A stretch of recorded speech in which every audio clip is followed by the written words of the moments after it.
একবার করে দেখো তো, একবার ডেকে দেখো তো, একবার ভজন করে দেখো তো, একবার একাদশী ব্রত করে দেখো তো, একবার মন্দিরে এসে দেখো তো, একবার আমার রাধারানীর শ্রীচরণের দিকে একবার মনটা দিয়ে দেখো তো। হ্যাঁ, একবার রাধারানীর ওই মুখপানে তাকিয়ে একবার বলো না গো, ও রাধে, হ্যাঁ আমার দিকে দেখো, একবার দেখো, হ্যাঁ একবার দেখো, একবারটি দেখো, হ্যাঁ একবারটি দেখো। তুমি যেমন দেখছো না, একদম গ্যারান্টি দেওয়া কথা, তুমি যেমন আমার রাধারানীকে দেখছো না, আমার রাধারানীকেও তোমার দিকে দেখতে হবে। হ্যাঁ, তুমি একবার বলো, ও রাধারানী তুমি আমার দিকে একবার দেখো না গো।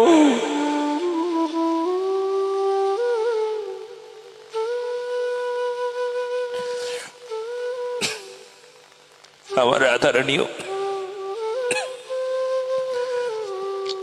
তোমার দিকে দেখবে। গৌর প্রেম তারাই পাবে যারা কাঙাল। এই রাস্তায় যেতে গিয়ে চিনির গাড়ি উল্টে গেলে, ওই চিনির বস্তা ছিঁড়ে রাস্তায় পড়ে গেলে কোটিপতিরা ধনীরা আনতে যায় না, কাঙালরা থালাবাটি নিয়ে যায়।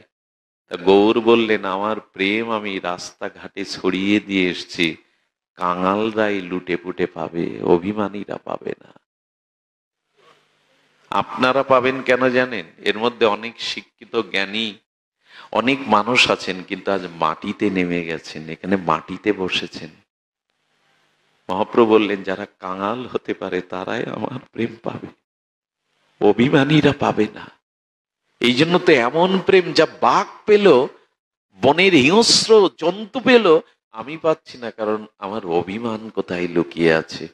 আসুন, অভিমান জলাঞ্জলির দিন আজ, আর মহাপ্রভুর কাছে একটু চোখের জল ধার করে চেয়ে নেওয়ার দিন আজ, যেন গৌরাঙ্গ বলতে আমার দেহ পুলকিত হয়, যেন কৃষ্ণ বললে আমার চোখে দুফোঁটা প্রেমাশ্রু আসে।